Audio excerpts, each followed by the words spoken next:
राजा के बुलावा पर आप चलिए। महात्मा ने कहा कि महात्मा जो कहता है वही करता है।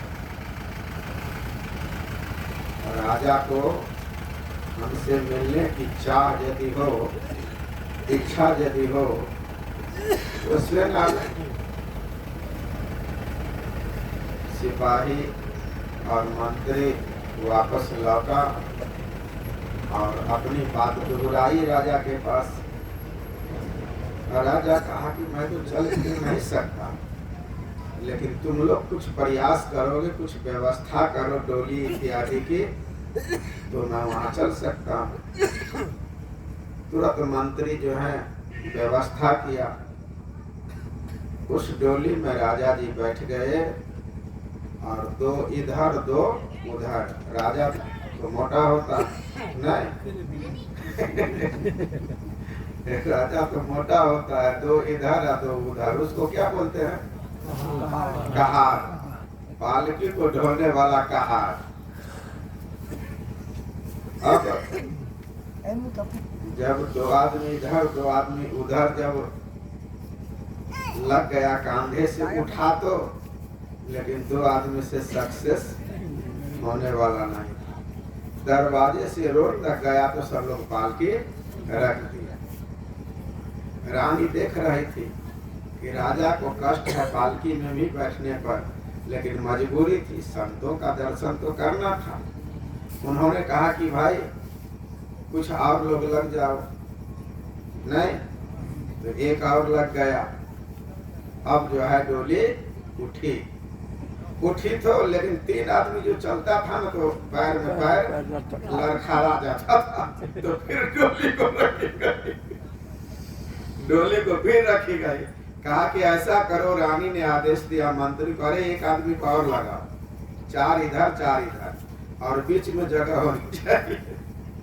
पैर में पैर न किसी को लगे। नहीं, दो आदमी किनारे लगे और दो आदमी इधर पालकी के सट करके लगे। नहीं, एक बिता हट के, ताकि उसका पैर इसका पैर में टकरार न हो, ताकि कुशल पूर्वक राजा हिल भी ना पावे डोली में, क्योंकि बीमार है, अस्वस्थ है। और ऐसे चाल से चलना है, मधुर चाल से, प्यार से चलना है कि राजा को देह तक न हिले।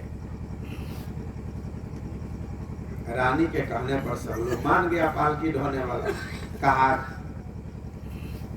वो लोग इस तरह से उठाए कि देह न हिले राजा का, और दम धीमी चाल से नहीं चलने लगा।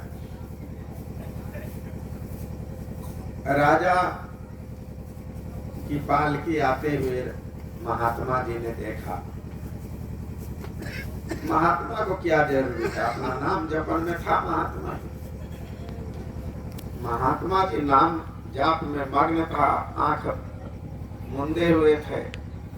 जब पालकी नजदीक आकर के खड़ी हो गई तो राजा की आंख खुली। उस पालकी में से राजा निकला, अपना माथा को संतों के चरण में स्पर्श कराया। साधु उसको अपना आशीर्वाद दिया। राजा प्रणाम करते हुए कहा कि महाराज, मेरे पास अपार धन संपदा है, हीरा जवाहरात, नौकर चाकर, लाखों की प्रजा, भौतिक संपदा भी है और वैज्ञानिक संपदा भी मेरे पास है। लेकिन मैं निरोग नहीं हूं, इसके लिए कोई आप उपाय बताएं। कहा कि राजा, मैं तुम्हारी बात को समझ गया, बोलने की कोशिश मत करना। मैं जो कहता हूं उसकी व्यवस्था करो, तुम स्वस्थ हो जाओगे। कहा कि दुनिया में ऐसे व्यक्ति को खोजो कि जो कभी दुखी नहीं हुआ। कभी किसी को बीमारी न पकड़ी हुई हो, ऐसे सुखी व्यक्ति को खोजो और वो व्यक्ति मिल जाए तो उसका कोट तुम मांग लेना। क्या मांग लेना? कोट समझते हैं किसको कहते हैं?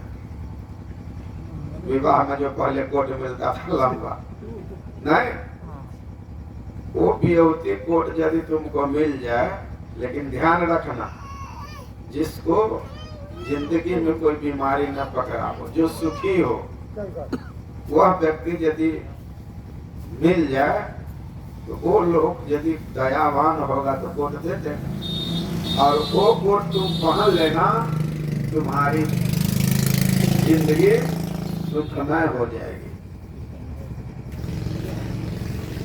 राजा का आदेश फौरन हुआ और वह जो है